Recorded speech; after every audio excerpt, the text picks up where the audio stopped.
a bit more of grace to those running just a bit late, and we'll kick it off. So I see more people joining in. Okay, and we have the green light to start. Great. So welcome everybody. Today we'll talk about 5 things to know when trading the news. And of course, yes, we'll talk about tomorrow's non-farm payrolls. Has become a more significant event as every small piece of economic news now moves markets. There's much more uncertainty, much less liquidity. Okay, so I'll do a quick introduction about myself. I used to be a retail trader, a computer programmer. I began my own website, launched it in 2008, and then I joined FX in 2018. It's already more than 4 years ago. My focus is on fundamental analysis. That's what we'll see today. And yeah, I'm leading FX premium content. And speaking about premium, I just want to tell you we are enhancing our service all the time. If you want to upgrade your skills as a Forex trader or a trader in general, you can unleash it. And we have a special offer for you today. Only just as you can see here, you can use the link above. Just under $9.99 for the first month. You can cancel anytime, really nothing to lose. And if you like it, and I'm sure you'll do, we're getting, my colleague Tomas Sayes and myself are getting really good feedback from those of you who are already premium. So you can then renew it for 1 year with a deep discount of 35%.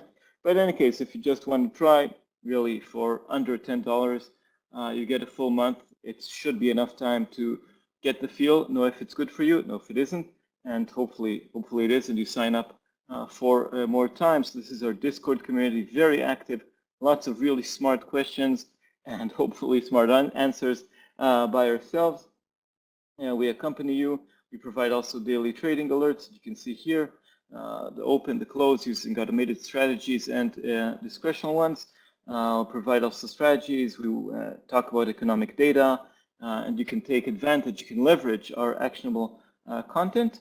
Yeah, and you can see here a few of our positive testimonials, all real stuff from the recent weeks. What I need to know when I need to know it, excellent insights, you really inspire me. So really, we're getting positive feedback, and again, it doesn't cost you a lot just to have a full month to check it out. We have 20 years of experience in our field to back it up, and yeah, you can learn the best practices and again enjoy our thriving community using Discord. Really nice atmosphere there, no foul play, and yeah, and you can get all our premium analysis, of course, that you see on the website. And again, just for today, just well, $9.99 instead of $39.99. Yeah, so this is my pitch. You can use the link I've shared here. I'll reshare it just one more time before we begin. Don't worry, for those who don't like such pitches, it's really, really short. And yeah, just to mention that, speaking of short, this expires, this promotion expires tomorrow just before non-farm payrolls. Anyway, hope to see you there. I think I've made my message clear, and yeah, I'm the person behind it, so you can see me there as well. It's not some, I don't know, model advertising it. Anyway, so now that we've talked about the premium service, let's talk about what we're going to talk about today. We're going to talk about trading the news. First of all, understanding what's priced in, the very basics. Then identifying weak currencies, also strong ones, of course. Then we'll see a more advanced topic, combining fundamental analysis, trading the news, to identify false breaks, one of the biggest pain points for you traders. Then we'll rank currencies which have the best fundamental reactions, which have the worst. And then we'll talk about the number one, well, that'll be the shortest part, the buy the rumor, sell the fact. And we'll mention, of course, non-farm payrolls along the way. And yeah, and we have a Q&A session at the end. So you can also ask lots of questions around there. Okay, so thank you again for joining me here today in this webinar. So let's talk about fundamental analysis. For me, this is what makes the big moves in markets, and technical analysis is good for entry and exit points.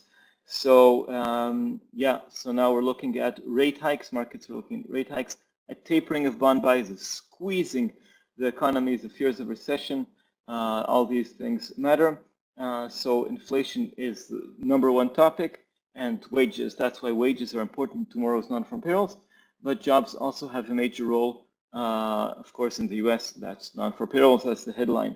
So basically, fundamental analysis. If we have, in general, the most basic thing is, if you have good news, then the currency pair should advance, right? And if it's bad news, it should fall. Okay. So that's how it basically works. But of course, it's much more complicated than that. It works better, as I said, for the long term, and technicals work for the short term. Now let's try to understand what's priced in.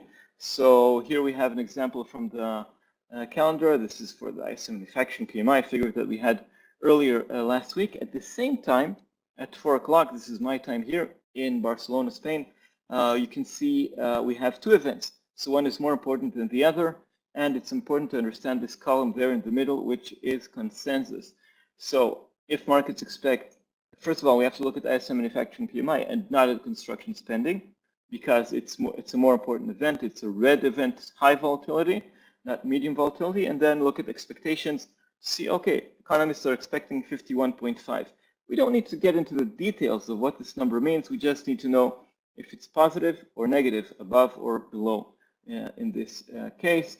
And we have to know, and this is based on a consensus of economists, and that'll help you understand which events are more important and what's expected.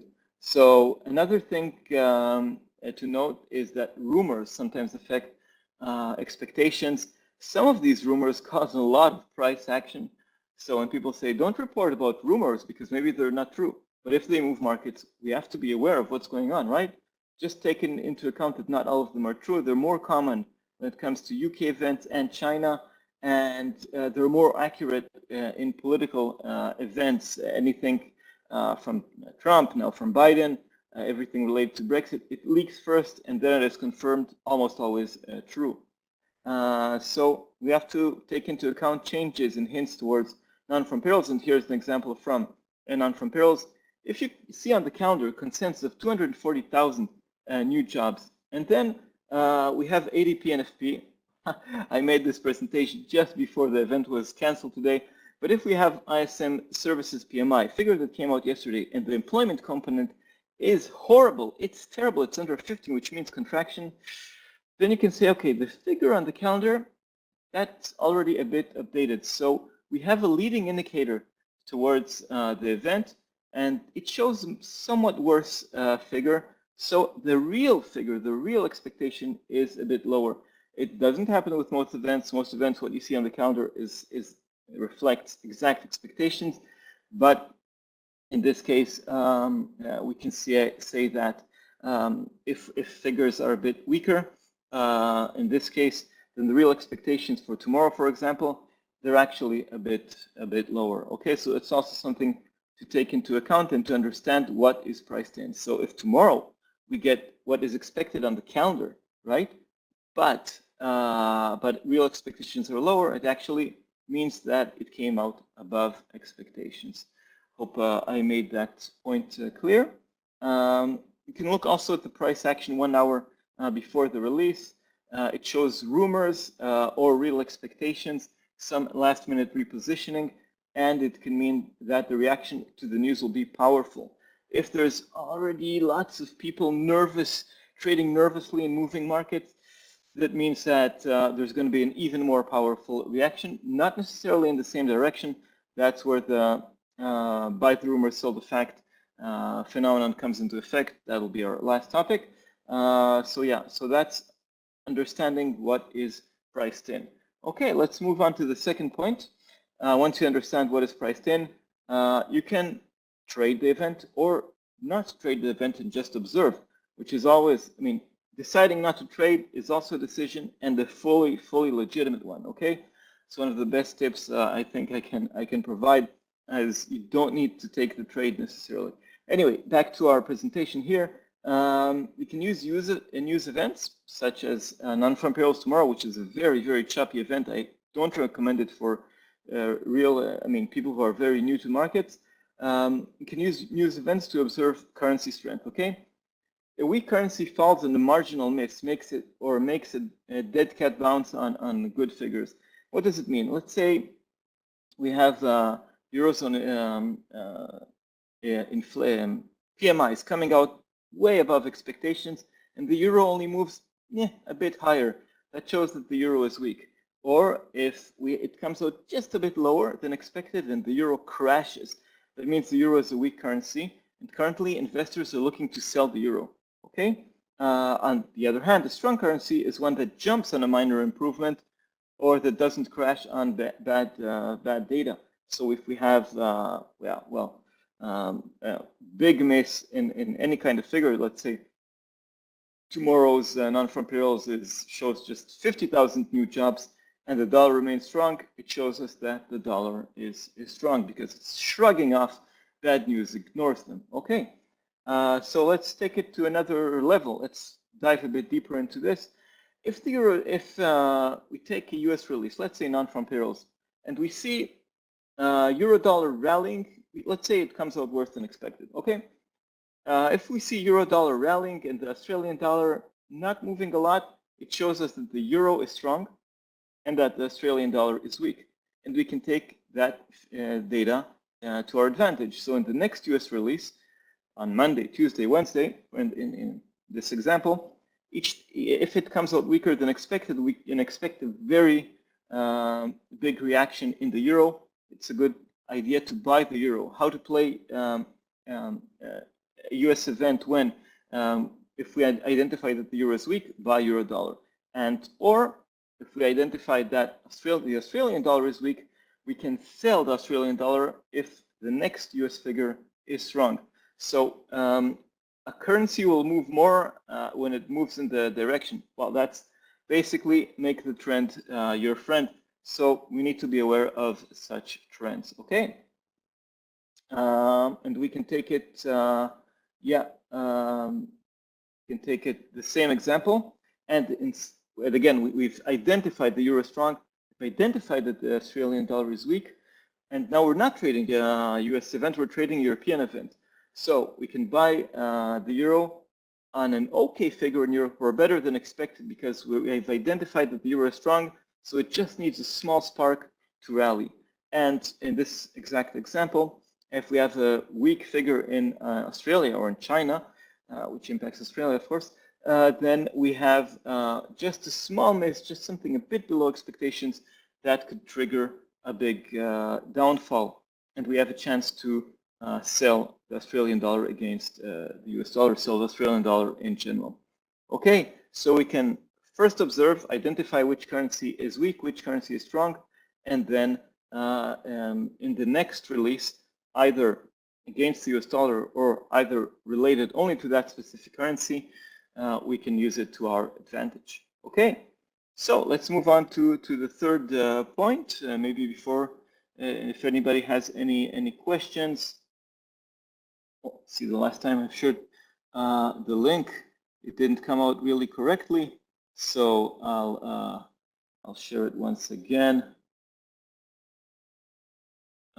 soon.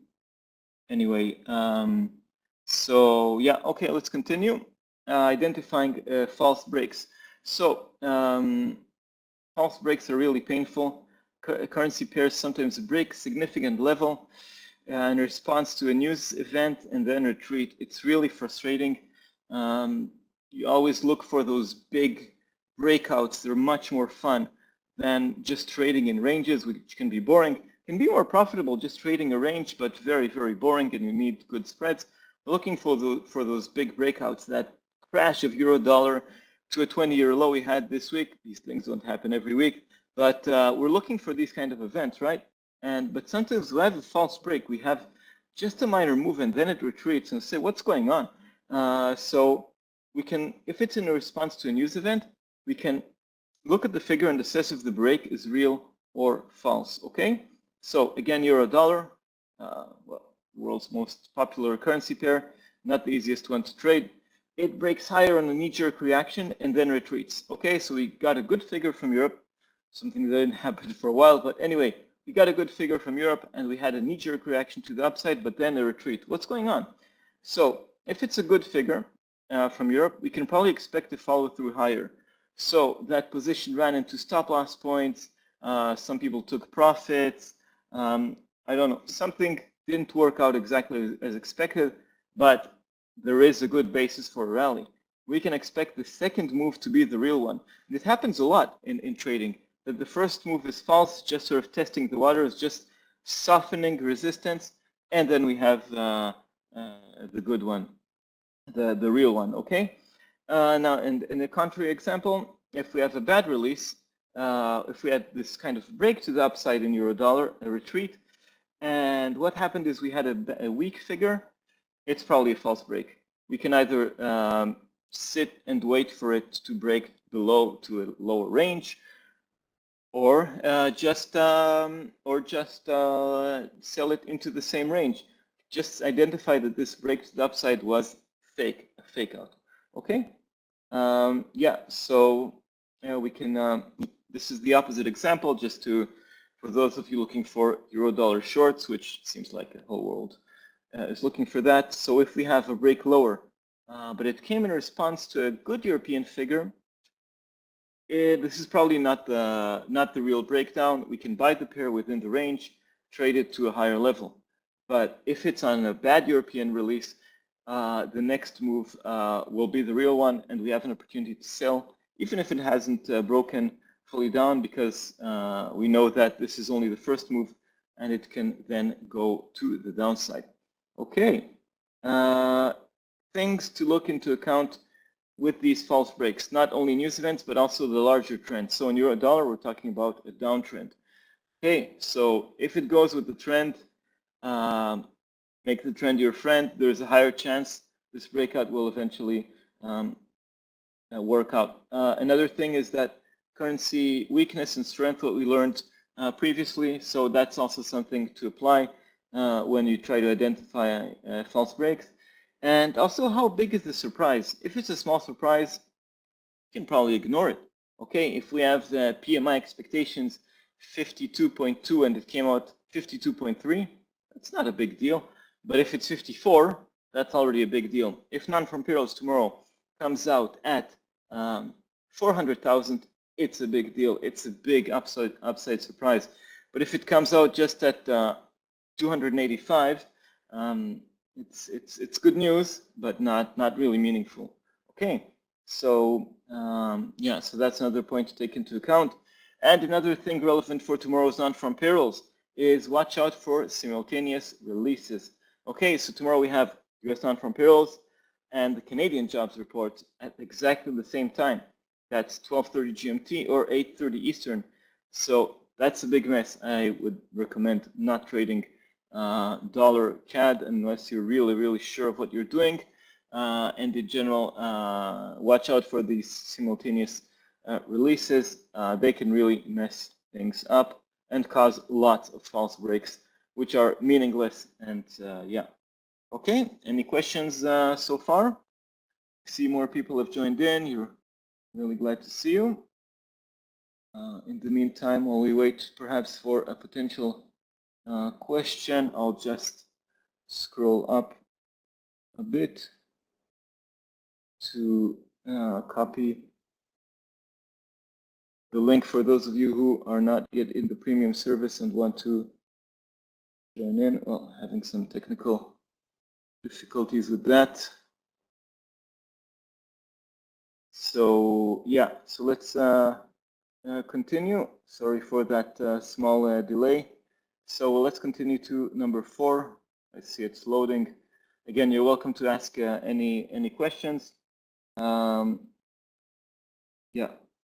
we've already seen that. We're talking now about the best fundamental reactions. So let's just observe. Let's talk about currencies one by one and tell you which ones are better and which are worse. Let's begin with the worst, the US dollar.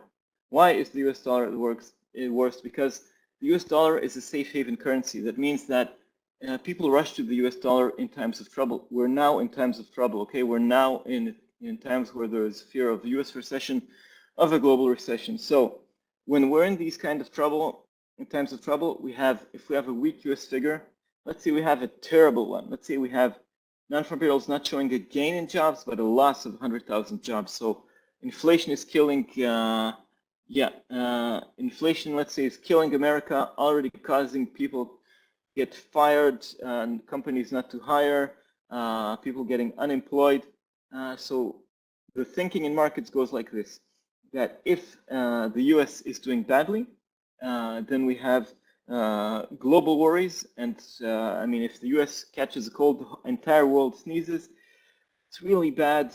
So people rush to the US dollar as a safe haven because they think the US is doing badly. That means the rest of the world is doing even worse. So let's avoid any kind of risk. Go to the safety of the US dollar. So that's one issue with the dollar. And if we have strong US figures, okay, the US economy is doing well. It's the #1 economy in the world. It's going to lead the world forward. So we don't need the safe haven US dollar. Let's take risks. Let's go for other currencies, okay? So that's sort of the risk on, risk off mood in markets, which makes trading the dollar a bit more difficult. And we get sometimes these questions in our premium service. I mean, but the US figure was better than expected. Why did the dollar fall? Or the US figure was really horrible. Why did the dollar rise? So that is the explanation. So in times of trouble, and these are times of trouble, if we have really bad figures from the US, it's let's jump on the US dollar as a safe haven because other places are going to suffer a lot more. Okay. Now let's move to other. This is what happens in the bad times.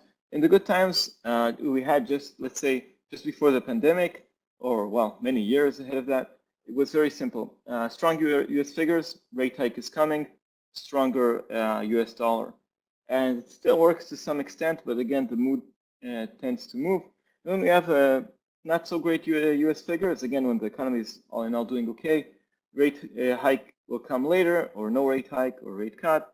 So we'll have a weaker US dollar. The US economy is all in all doing okay, but it's a bit worse. Maybe other economies are doing better. So that's the straightforward reactions.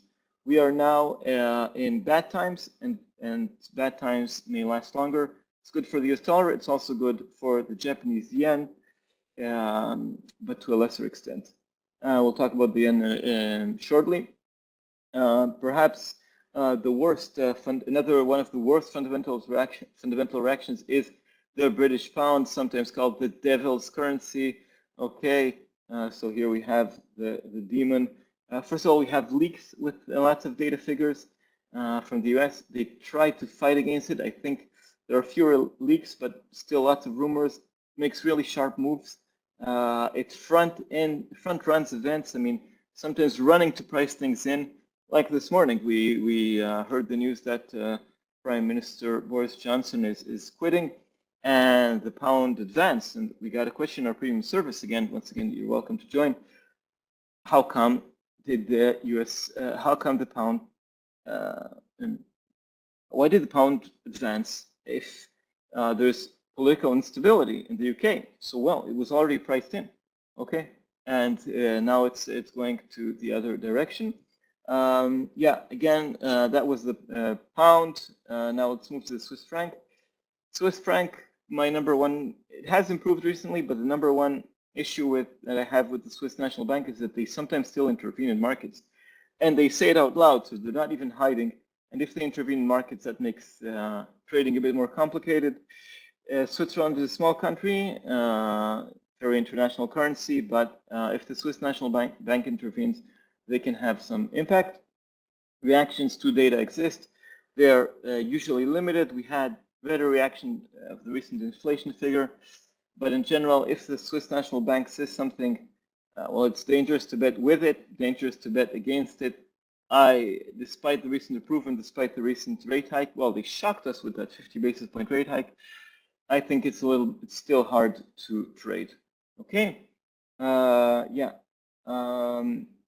I think now let's move on to some more positive news about currency pairs.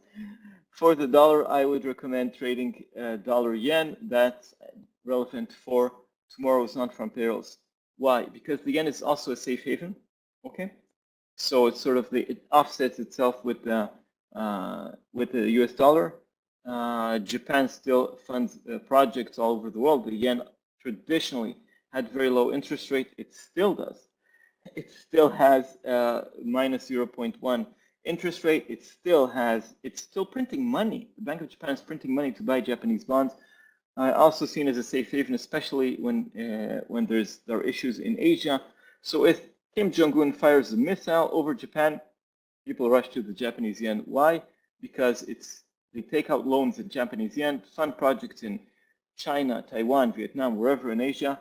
And when there's trouble in Asia, money goes back to Japan. Okay. So returning to the US from Asia. Another phenomenon we're talking about every day in the premium service is that US yields are highly correlated with the dollar yen, especially 10-year yields. And we usually see the impact of US economic events in dollar yen. And what I like about dollar yen, I mean, if we all have a strong Nonfarm Payrolls figure tomorrow, we'll see dollar yen rising and a lot more, and the reaction in the euro, in the Aussie, will be probably much more messy. If we'll have a weak Nonfarm Payrolls, you'll see that in dollar yen. See a fall there means lower expectations for the Fed. Okay, so this is really, it sort of isolates the noise for me. That's why I know many of you don't like dollar yen. You like some crosses on the yen, but I think it's sort of really straightforward when it comes to trading events. I must say that also U.S. and Japanese stocks are correlated. When the stock market rises, especially in America, then dollar yen rises. But I think it's best to look just at bonds. Okay. Yeah, best fundamental reactions. Also, another currency I like is the Canadian dollar. Some of you might say boring, but what I like about the Canadian dollar is that it moves in the most expected way. Strong Canadian figures, stronger Canadian dollar. It allows more time to enter. It's moving slowly. Like Canada, everything there is a bit slower, which is good news for those of you trading the Canadian dollar. The algorithms work there, but they work not as fast as with other currencies. Politics, very boring in Canada, absolutely no impact. It's very different to the US and recently to the UK, so it really doesn't matter who's in government. And the only thing I would warn is watch out once again. Watch out for those simultaneous US and Canadian publications. That's tomorrow, Nonfarm Payrolls and the Canadian Jobs Report. It doesn't happen every month. Sometimes they are separate, and that's a good time to trade the Canadian Jobs Report. Canadian inflation figures work well. So really, it's currency pair I like.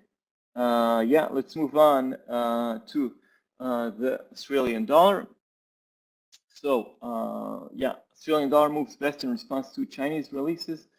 Lots of impact. Now, today we had China announcing a stimulus package, or not announcing, reports about them announcing stimulus package of 220 billion US dollars to stimulate the Chinese economy. What does it mean? More imports of Australian metals to China.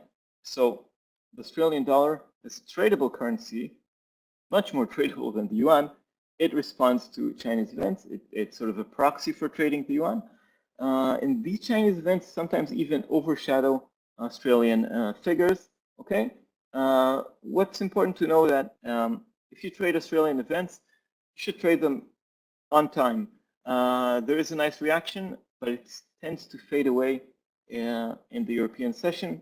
So once we here in Europe we wake up and look at what happened overnight in Australia, it might be already too late to enter the trade. Okay, and now let's talk about the world's most popular currency pair, euro dollar. I think it trades better on German events. Why? Germany is the #1 economy in the Eurozone. Something like 27% of the Eurozone economy is Germany, the largest country, most populated one, biggest industry, and it tends to release significant figures before the European ones, like inflation, like retail sales. So, and investors are paying attention. There's often an erratic reaction. Lots of algorithms work there. So if Christine Lagarde, president of the ECB, says downside risks, and it comes out as a headline for algorithms to chew on. They might, you can see a drop in the euro, and yeah, so you should watch out for these choppy reactions. It's sensitive to debt crisis news, less sensitive to peripheral yields. I'm talking about debt crisis. You think, what are we back in 2015?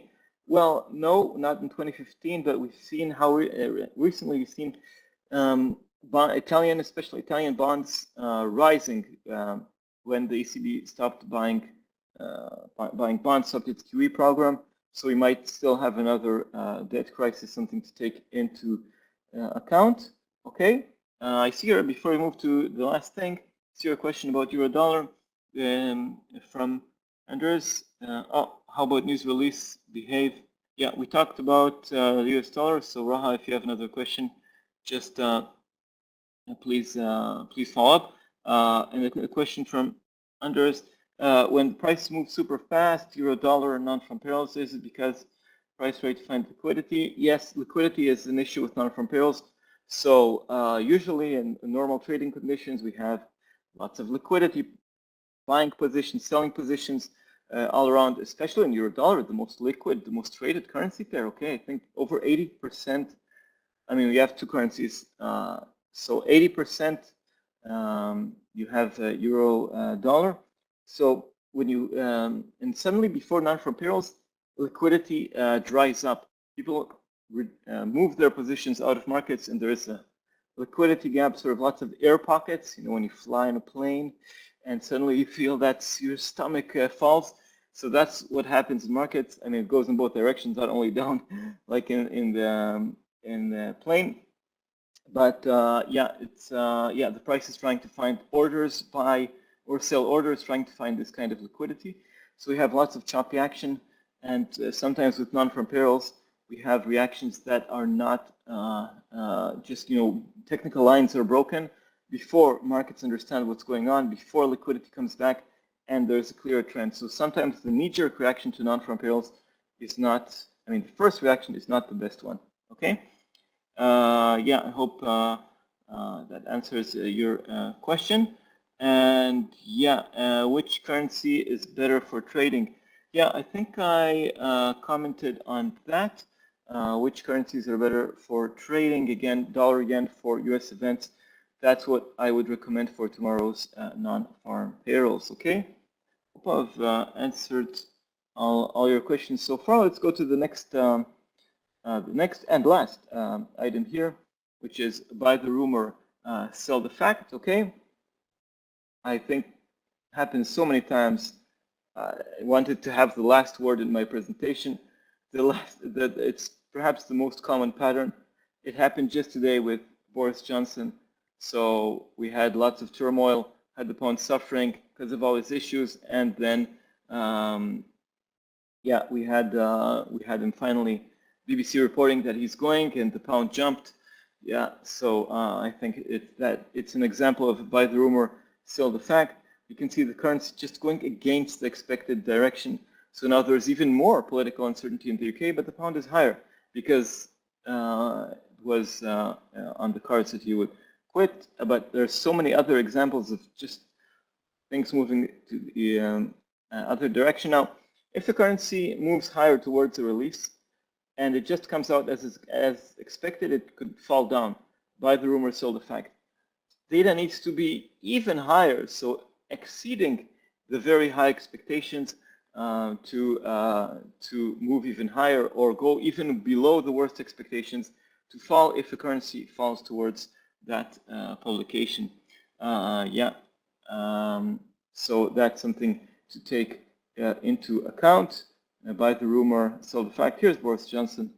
I must say I prepared this presentation before I knew he was going to quit. The same thing goes with the Fed. Here's the Fed. We have the Fed usually telegraphs its rate decisions, okay? Sends a message to markets, we're going to raise rates, sometimes tells it well in advance. Even last time that they changed their mind at the last moment from 50 to 75 basis points, they talked to a few journalists in Nick Timiraos in the Wall Street Journal, and Steve Leisman on CNBC, and suddenly these articles popped up, basically telling us that they're going to raise rates with 75 basis points. So in this case, we had the dollar fall after 75 basis point rate hike, which is a lot, because markets already knew it. Pardon me, it was by the rumor, sell the fact response. Okay, let's see if we have any more. Well, time for questions. I see we already have a question right here. Switzerland interest rate, lowest one, minus 25 basis points, recently CHF certain S&B rate hikes. What is behind the movement except rate hike? Well, two other things regarding your question. One is that the Swiss National Bank also said that it doesn't see the Swiss franc as overvalued. Okay, in the past it said franc is overvalued, and that means well, that it's now it sees it doesn't want to intervene to weaken it, so that's good for the franc. And they're also ready to raise rates more. So it's currently minus 0.25. But what matters for markets is not what's the actual rate. So in the United States, we have a much higher interest rate than Switzerland, but we saw the dollar Swiss falling. Because what matters is not absolute figures, it's what markets expect for the future. Okay? And any change in expectations, and the S&B was a real shock, real change in expectations, that's what makes a difference for markets. Yeah, another question here. What if the news goes against structure, against expectations? I guess you mean to say, well, if we don't have any movement before the event, then we have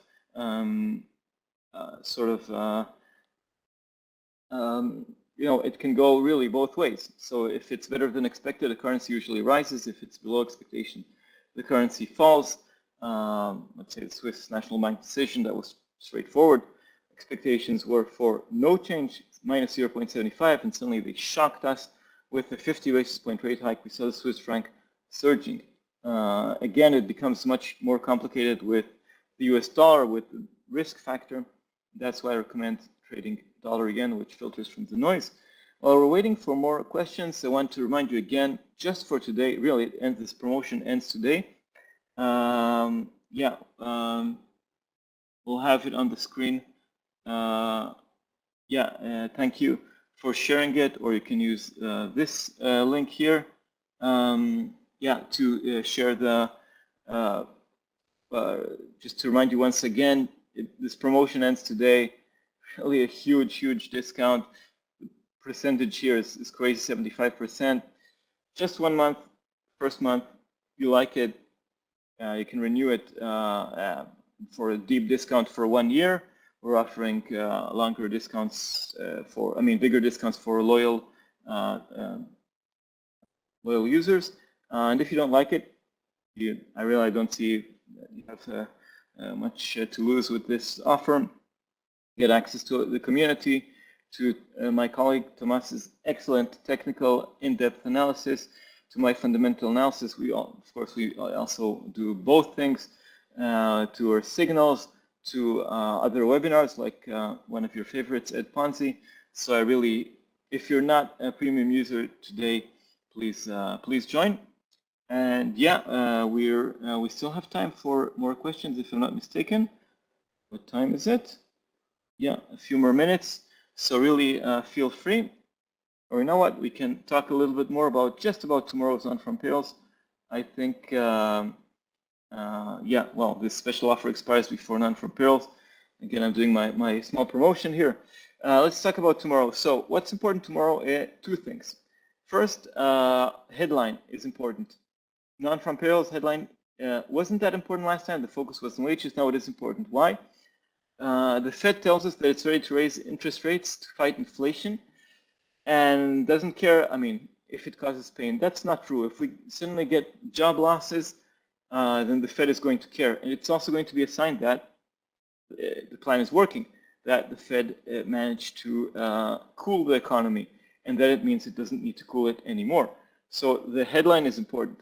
But wages are also important. Why? Because wages have an impact on core inflation, the kind of inflation that the Fed can impact by raising rates. Because if you have a higher interest rate, people are going to save more money in the bank, and it's going to be more expensive for them to take loans. And if you lower interest rates, then you have motivation to spend money. Okay, it cannot impact oil prices. It cannot impact food prices. Food is stuck in Ukraine and Russia. Oil is just very expensive. But wages, I mean, if people make more money, they can spend it, and spending it on other things as well. Okay, so I think both things are equally important. The general trend in markets is in favor of the US dollar. We're seeing some kind of a correction today, but in general, the trend is favoring the US dollar. We had huge moves in the euro and the pound, also Aussie. Even Canadian dollar this week, a bit impacted by oil. So, I mean, to the downside in all these currencies. So the trend is with the US dollar. If we have a really, again, terrible report on both fronts, it's going to be risk off. It's going to be dollar positive. If we have strong wages, strong job gains, it means the US economy is not cooling down at all. The Fed needs to raise rates even more. Dollar positive. In what scenario would the dollar fall? I would say that if we see wages cooling down, that means inflation is set to fall, but the economy is still doing well. This Goldilocks scenario, which the Fed says it aims for, and it thinks it's possible, probably not that easy. The path is narrowing, as they say.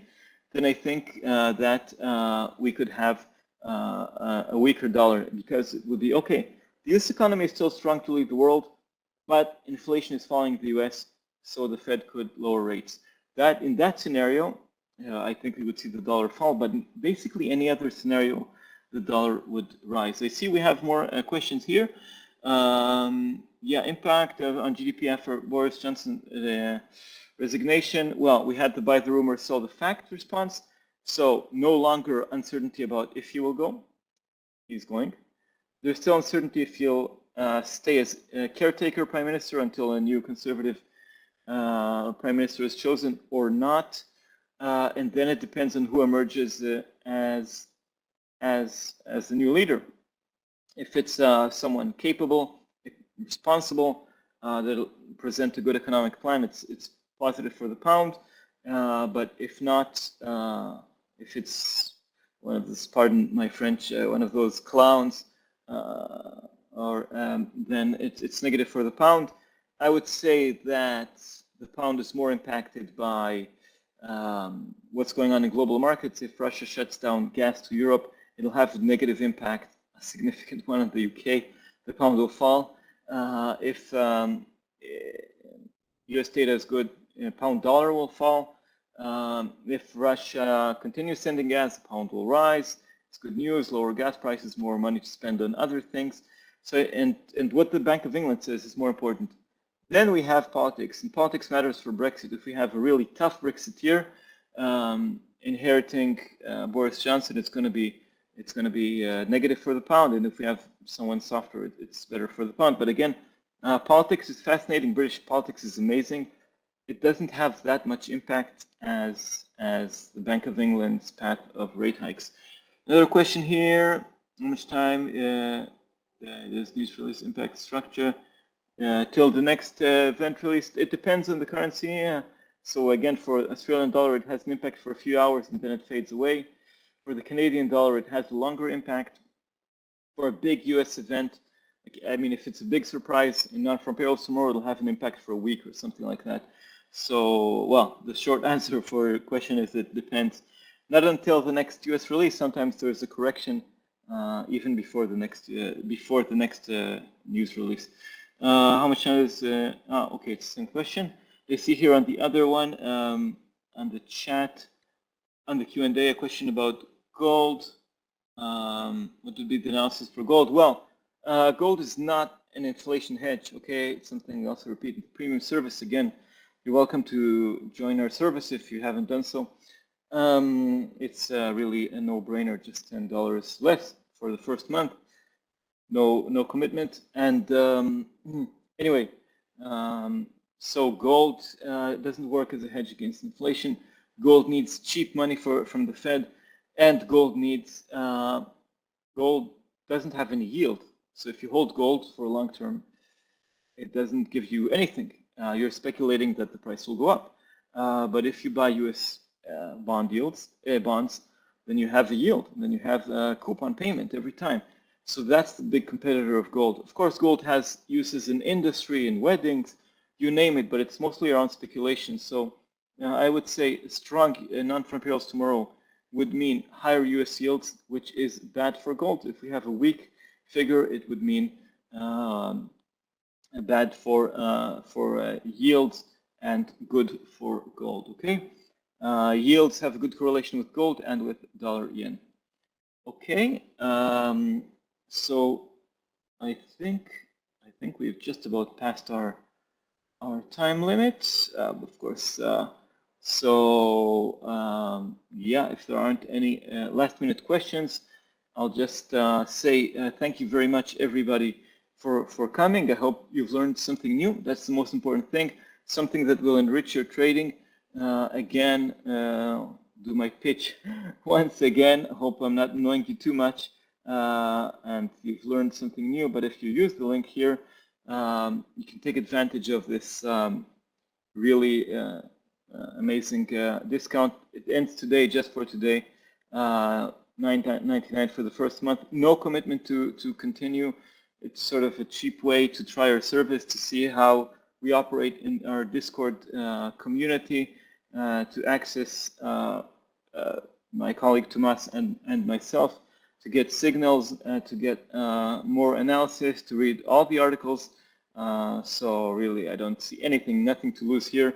And then if you like it, which I'm really sure you will, then you can have a deep discount if you commit for a full year. I think it's over 30% off. Anyway, just try it for 1 month, and I hope you'll be happy. Sorry for that. Anyway, that's it for today. Again, hope you've learned something new, and we're excited here. My voice hurts a bit. So you're welcome to follow me at Forex Crunch.